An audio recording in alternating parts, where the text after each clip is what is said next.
नाक पुशेन त्या शर्टाला पुशे, मला ते असं वाटलं जाईल. मी म्हटलं बाबा काय प्रॉब्लेम यायचा, उठून पाहिलं का हो बाबा काय अडचण नाही. म्हणलं एवढं लंब शिवा का मग घ्या, इतकं कशाला लंब शिवलं. दुसरा बाजूचा म्हणला ते घरी नाही शिवत, त्याला भेटते म्हणलं सत्यावर फुकट आणि फकट घ्या म्हणून मोठे.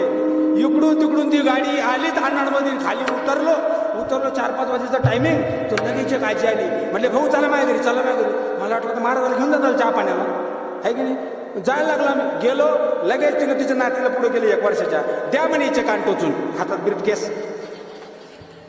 काळ अवघड आहे महाराज लोकांना. म्हणून महाराज म्हणतात संता लोटांगणी जाता लाज नको. संत तुमच्या घरी आले पाहिजे, त्यांचं स्वागत झालं पाहिजे, आणि आपण त्यांना शरण जाताना त्यांना दर्शन घेताना मनात लाज वाटली नाही पाहिजे, ही मागणी देवाकडे करतात. आपण संतांना बोलवतो का साधू संत येती घरा, आणि तो तसं नाही, ते आता ते बदललं, साधू संत येती घरा पुढचे दरवाजे बंद करा.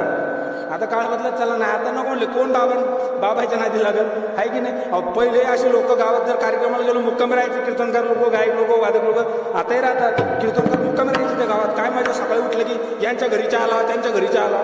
आणि काही तर भारी भारी भेटायचे.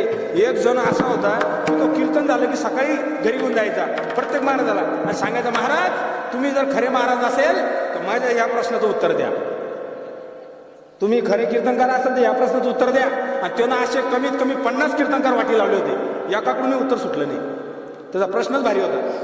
तो महाराजाला घरी घेऊन जायचा, बायकोला म्हणायचा चहा ठेव, आणि महाराजांना म्हणायचं महाराज तुम्ही जर खरे कीर्तनकार असाल तर आपल्या या प्रश्नाचं उत्तर द्या. सांगितलं प्रश्न काय, म्हणजे प्रश्न काहीच नाही, टपकन गुळू धपकन द्या, याचा अर्थ सांगा. काय टपकन गुळू धपकन द्या याचा अर्थ सांगा म्हणले. आता सगळे गाठ हे सांभाळले आम्ही, तर त्याचा सापडायचा पत्ता. म्हणलं हे गाठ्यातलं नाही, याच्या माथ्यातलं आहे, हे सापडणार. त्याच्यात काय झालं, आता मी लहान लेकरू, माझं कीर्तन आवडलं त्याच्या घरच्या, त्याच्या बायकोला. ती म्हणली एवढंसं लेकरू एवढं चांगलं कीर्तन करतो, आणि आमचा बाबा म्हणले 50 कीर्तनकार परेशान करून वाटी लावले. महाराजाला म्हणतो महाराज उत्तर द्या, नाही तर चहा नाही पाणी निघा, तुम्ही खरे महाराजच नाही तुम्ही. मग तिनं सांगितलं नवऱ्याला आपल्या घरात यांना चहा करायचा होता, पण नेमकी साखर संपलेली आहे, तुम्ही जाऊन पटकन दुकानातून साखर घेऊन या बरं. ते लगेच साखर आणायला गेलं. साखर आणायला गेल्याबरोबर त्या बाईनं आम्हाला कॉफी पुरवली. कॉफी म्हणजे चहा कॉफी नाही, त्या प्रश्नाच्या उत्तराची कॉफी. सांगितलं बाबा बाळा तुलाही चांगला कार्यक्रम केला म्हणे, पण एक सांग का तुला, हे आमच्या घरच्याचं असंच म्हणते, कोणत्याही कीर्तनकाराला घरी येऊन येतं आणि असंच. कधी कधी काय होतं माहिती का, आम्ही जातो ना कार्यक्रमाला, आता तर सोडा तुम्ही, आता कीर्तनकाराचा संबंधच येत नाही, डायरेक्ट उभा राहतो कीर्तनकार, कार्यक्रम संपले. जुन्या ह्याच्यात मस्त मजा, जायचं बसणं वगैरे. काही ठिकाणी माणूस चांगला राहायचा तो प्रेमळ, आणि काही ठिकाणी त्यांच्या घरच्या त्या ताई चांगल्या, हे भक्तिवान नाही तर ते भक्तिवान, दोघांच्या जोड्या भक्तिवान मिळणं फार कठीण आहे. एक चांगलं भक्तिवान नाही तर हे कमी. मग ते एक बाई अशी, दुसऱ्या ठिकाणी आम्ही गेलो पुन्हा चहा पाण्याला, तर त्या बाईला बिलकुल आवडायचं नाही महाराज लोक घरी आणलेले, आणि त्याच्या घरचं त्याच्या मालकाला तर नेहमी महाराज लोक लागायचे, घरी घेऊन जायचं मस्त त्यांना चहा पाणी, त्यांचा आदर सत्कार करणं. पण त्या बाईला इतका कंटाळा यायचा. नेमकं त्या महाराजांना घरी घेऊन गेलं, तिनं त्याच्या नवऱ्याला सांगितलं दूध संपलं जा दूध आणायला, आणि तो दूध आणायला गेला. तिने सांगितलंय बघा महाराज हे आमच्या घरच्या माणसाचा स्वभावले खराब बरं का, ते महाराजाला घरी बोलवतं आणि प्रश्न विचारताना उत्तर नाही भेटलं की एक काडी आणि एक दोरी घेऊन महाराजाला बांधून हाणून काढतो म्हणले, अशी सांगायची. आता असं म्हटलं राहील कोणी तिथं कीर्तनकार.